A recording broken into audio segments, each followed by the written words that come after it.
परम सम्मानीय मंच, सभी को मेरा प्रणाम।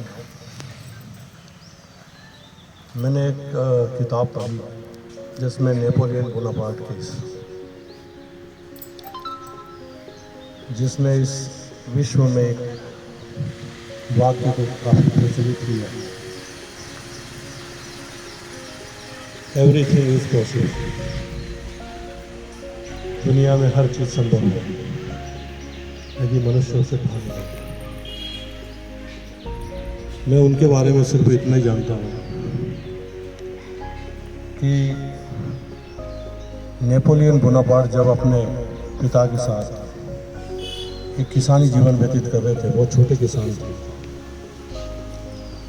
और उन्होंने अपना एक लक्ष्य तय किया था कि पिताजी के किसानी कार्यों के साथ साथ उनका देश का सबसे बड़ा कमांडर इन चीफ बनने का एक सपना था। लगन थी, मेहनत थी, जज्बा था, ये सारी चीज़ें उनमें थी। बगल में एक पड़ोसी महिला अक्सर उसे देखा करती थी और वो हमेशा एक ही बात उससे कहती थी कि बेटा, तुम किताब ही पढ़ते हो, किताब के कीड़े हो, किताब पढ़ते पढ़ते मर जाओगे, जीवन में कुछ हासिल नहीं। वो सिर्फ उस माताजी की उस आवाज को सुनता था, उसका चिंतन करता था। Primary, middle, high school, higher secondary की परीक्षाओं के बाद जब उसने अपने घर छोड़ा और अपनी उच्च शिक्षा के लिए आगे बढ़ा, उसके बाद जब वो फ्रांस देश का कमांडर इन चीफ बना तो फ्रांस के प्रिंस ने उससे पूछा, नेपोलियन, आपकी क्या इच्छा है? उन्होंने एक ही जवाब दिया कि मैं अपने गांव मेरी पूरी सेना को ले जाना चाहता हूं। प्रिंस ने उससे अनुमति दी, आप जा सकते हैं।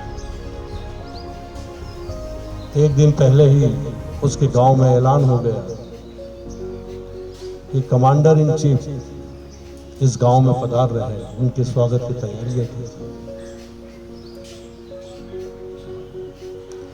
जब वो अपनी पूरी सेना लेके अपने गांव पहुंचे, नेपोलियन की जो नजर थी वो कहीं और थी। सम्मान हो रहे थे। अचानक वो जो महिला, जो माता उसको बोलती थी कि तू किताब का कीड़ा है, किताब में ही मर जाएगा, वो बूढ़ी हो चुकी थी। उसे भी एहसास हुआ। ढोल ताशे नगाड़ों की आवाज जब उसने सुनी तो आसपास वालों से पूछा कि क्या बात है, क्या हो रहा है हमारे गांव में।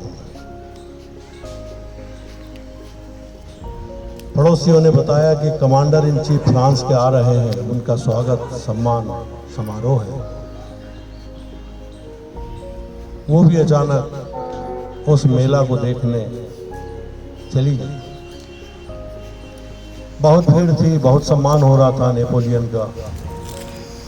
नेपोलियन की नजर कहीं और ही थी।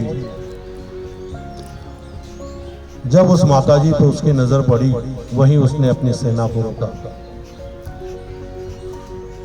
सभी सेना रुक गई। वो अपने हाथी से नीचे उतरकर सीधे उस माताजी के पास पहुंचे, उसके चरण स्पर्श किए और पूछा कि माताजी, आपके बगल में एक नन्हा बालक नेपोलियन रहा करता था, वो कहाँ? माताजी ने अपने सरल स्वभाव में ही जवाब दिया कि बेटा, वो किताब का कीड़ा था और किताब पढ़ते पढ़ते मर गया होगा, पता नहीं वो कहाँ है, ये अब मुझे पता नहीं है। तब माताजी को नेपोलियन ने जवाब दिया कि माताजी, वो किताब का कीड़ा कोई और नहीं, मैं ही हूँ आपका नेपोलियन, आज फ्रांस देश का कमांडर इन चीफ हूँ। तो ये चीज़ें जीवन में जिनके लक्ष्य निरंतरता, दृढ़ संकल्प, ये कभी खाली नहीं जाते। पूजा किसी की भी व्यर्थ नहीं होती। जय हिंद, जय भारत।